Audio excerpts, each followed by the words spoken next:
മലയാളികളുടെ സ്വകാര്യ അഹങ്കാരം.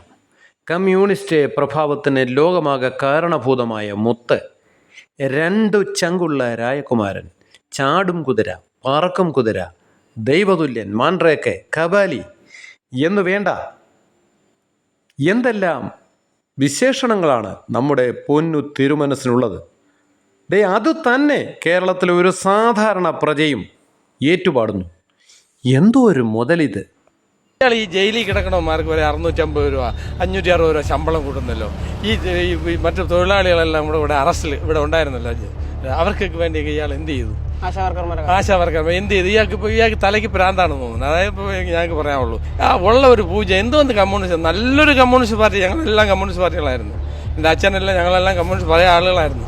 ഇയാൾ വന്നതോടുകൂടി ഇതെല്ലാം മാറി നരിപ്പണമായി. ഇയാളെ ഇതുകൊണ്ട് എവിടെ ഇപ്പൊ അടുത്ത് പറഞ്ഞത് ഞങ്ങൾ ഇനിയും വരുമെന്ന് പറഞ്ഞു. എവിടെ വരാം? അതെപ്പോ കണ്ടില്ലേ വന്നത്? ശമ്പളം കൂട്ടിന്ന് പറഞ്ഞല്ലോ. ഇയാള് ജയിലിൽ ശമ്പളം കൂട്ടാൻ ഇവിടുത്തെ പാവപ്പെട്ട 560 രൂപ. ഇവിടെ ഞങ്ങൾ ജോലിയാണ്, ഞങ്ങൾക്ക് 540 രൂപ ശമ്പളം ഉള്ളൂ. 540 രൂപ ഒരു ദിവസം ഞങ്ങൾക്ക് ശമ്പളം. രാവിലെ മുതൽ 12 മണിക്കൂറുടെ പണിയാണ് ഞങ്ങൾക്ക് ശമ്പളം 540 രൂപ. ഈ ജയിലിൽ കിടക്കണമാർക്ക് 600 രൂപ ശമ്പളം കൊടുക്കാൻ ഇവരെ ആളുകളെല്ലാം ഇവിടെ കൂടുതലും കിടക്കുന്നത്. കണക്കെടുത്ത് നോക്കാൻ പറയും. ആരാണ് ഇയാളെ നല്ലതെന്ന് പറഞ്ഞാൽ ഒരാളെ പറഞ്ഞു തരും. ഒരാളെ പറയും ഇയാളെ നല്ലവനാണെന്ന് പറഞ്ഞു തരും. എല്ലാവരും ഇയാൾക്കെതിരെ തന്നെയാണ് പറയുന്നത്.